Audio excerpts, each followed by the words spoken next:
ሰላም እንዴት ናችሁ? ዛሬ ደግሞ ልዕልቷና ተናጋሪው እንቁራሪት የሚለውን ተረት እነግራችኋለሁ። በአንድ ወቅት ሰላማዊ በሆነች መንግስት ውስጥ ሊዮራ የምትባል ደግ ልዕልት ትኖር ነበር። ሀብትንና ታላቅ ግብዣን ከሚፈልጉ ከሌሎች ልዕልቶች በተለየ ሊዮና ቀኗን የመንደሩ ነዋሪዎችን በመርዳት የተጎዱ እንስሳትን በመንከባከብና በንጉሳዊ የአትክልት ስፍራ አበባ በመትከል ታሳልፍ ነበረ። እናም አባቷ ንጉሱ የዋህ መንፈሷን ይወደው ነበር። ነገር ግን ደግነቷ አንድ ቀን ወደ ችግር ያመራታል ብለው ይጨነቁ ነበረ። አንድ ፀሐያማ ቀን ከሰዓት በኋላ በሚያብረቀርቀው ምንጭ አጠገብ ስትራመድ ትንሽዬና እርዳታ የሚሻ ድምፅ ሰማች። እናም ድምፁ እንዲህ ይል ነበር፣ እባክሽ ውድ ልዕልት እርጂኝ የሚል ነበር። እናም በድንጋጤ ቁልቁል ተመለከተች እና አንድ ትንሽ አረንጓዴ እንቁራሪት አየች። እናም ዝቅ ብላ ተቀመጠች።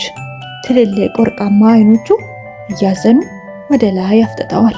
እናም እንዲህ አለችው፣ እንዴ የሚገርም ነው፣ መናገር ትችላለህ አለችው። እናም መልሶ እንዲህ አላት፣ አዎ በእርግጥ መናገር እችላለሁ። አንድ ክፉ ጠንቋይ ጨካኝ ሴት ልጇን አላገባም በማለቴ እስክትረግመኝ ድረስ አንድ ታዋቂ ልዑል ነበርኩ። ድግምቱ የሚፈርሰው እውነተኛ ደግ ልብ ካገኘው ብቻ ነው ብሎ አላት። ከዛም ምንም ሳታመነታ ተንበርክካ እንቁራሪቱን በእርጋታ አነሳችው። እናም እንዲህ አለችው፣ የሚገርም ነው፣ እኔ እረዳሃለሁ።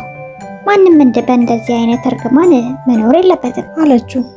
ከዛም የእንቁራሪቱ አይኖች በተስፋ አብረቀረቁ። እናም እንዲህ አላት፣ ደግ ልብ ያላት ወደ ቤተ መንግስት ከወሰደችኝና ከኔ ጋር ምግብ ከበላች እና ትራሷ ላይ አንድ ሌሊት እንድተኛ ከፈቀደች የጠንቋዩ አስማት ሊሰበር ይችላል አላት። ከዛም ልዕልቷ ወዲያውኑ ተስማማች። እሷም በጥንቃቄ ወደ ቤተ መንግስት ወሰደችው። ይህም የንጉሳዊ ዘበኞቹንና የሴት አገልጋዮቹን አስደንግጧቸዋል። እናም እራት ላይ እንቁራሪቱ አብሯት እንዲበላ ምግቡንም በትንንሽ ተቆራርጦ እንዲቀርብለትና መብላት እንዲችል አሽከሮቿ ልዕልቷ ከአይምሮዋ እንደጠፋች በሹክሹክታ ቢነጋገሩ ልዕልቷ ግን ምንም አልመሰላትም ነበር። በዚያ ምሽት እንቁራሪቱ ከአልጋዋ አጠገብ ባለው የሐር ትራስ ላይ አስቀመጠችው። እናም ጨረቃ ከፍ ስትል ሞቅ ያለ ወርቃማ ብርሃን ክፍሉን ሞላው። እናም ልዕልቷ በማግስቱ ጠዋት ከእንቅልፏ ስትነቃ እንቁራሪቱ ጠፋ። እናም በሱ ቦታ አንድ ደግ አይኖች ያሉት ቆንጆ ወጣት ቆሟል። እናም እንዲህ አላት፣ ልዕልት ሆይ እርግማኑን ሰብረሻል። ደግነትሽ ከማንኛውም አስማት የበለጠ ንጹህ ነበር አለ።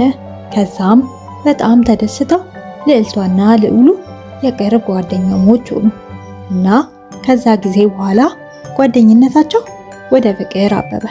በምድሪቱ ላይ ደግነትን በማስፋፋት እና እውነተኛ መልካምነት በጣም ጨለማ የሆነውን ድግምት እንኳን እንደሚያሸንፍ ለሁሉም አሳውቀዋል።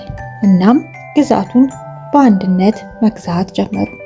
ከዚያን ቀን ጀምሮ በዛች አካባቢ እንቁራሪት በተገኘ ቁጥር የመንደሩ ነዋሪዎች ፈገግ ብለው እንዲህ ይሉ ነበር፣ ፍጥረታት ሁሉ ደግ ሁኑ፣ ማን ያውቃል ልዑል ሊሆን ይችላል ውስጡ የተደበቀው እያሉ ይነጋገሩ ነበር ይባላል።